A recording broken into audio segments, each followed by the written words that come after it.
Har du hørt om Buc-ee's? Det havde jeg ikke, før jeg begyndte at undersøge det her for nylig. Buc-ee's er en kæmpe tankstationskæde i USA. Tankstation. Ser du, deres vækst er mistænkeligt høj. Deres første Buc-ee's, den åbnede i Sayreville i Texas eller Tennessee. Den var 500 kvadratfod. 5.000 kvadratfod stor. 4 år senere.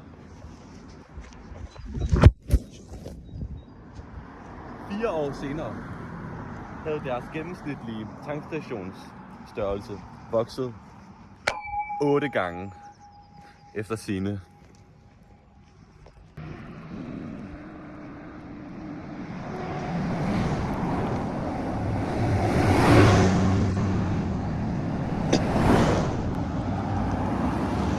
Hey! Du der! Har du noget at sige om Buc-ee's?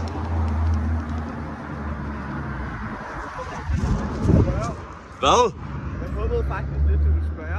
Okay. Så Buc-ee's, jeg ved ikke, om du ved det, men deres vækst er alt for høj. Selv for amerikanske standarder er den alt for fed.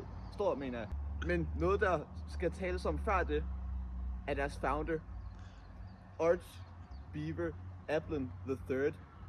Fordi han er nemlig altid mega suspicious, når man ser mine møder. Han fortæller aldrig nogensinde om de sagsøgelser, der er blevet lavet af andre små tankstationsfirmaer.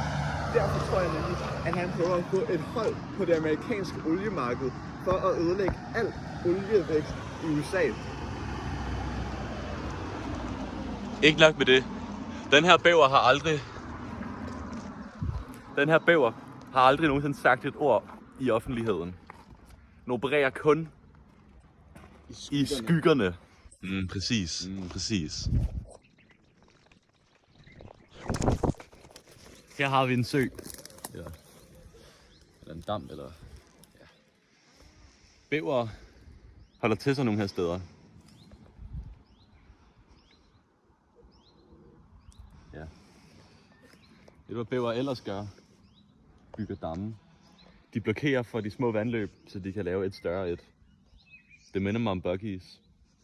Sagsøger små virksomheder, ødelægger dem helt, så de kan overtage deres markedsdel.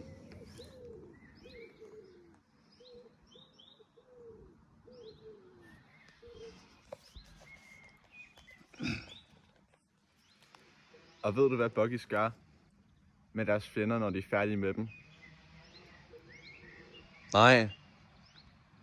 De fjerner dem.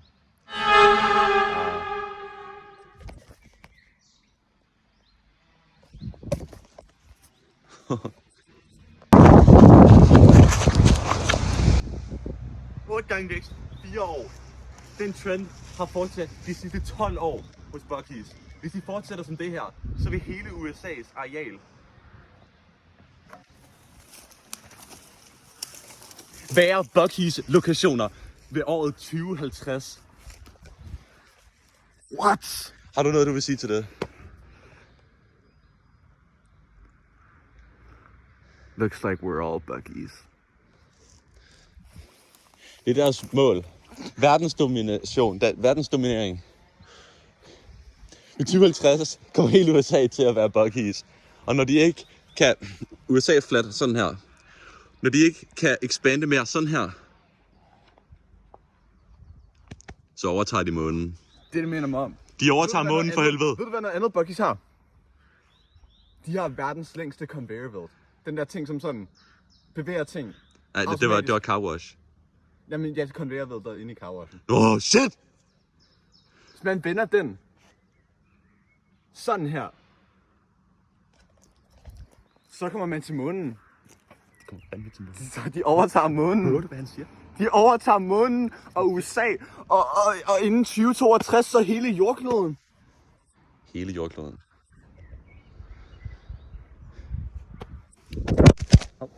Gider den ikke bare der? Ja, du filmer.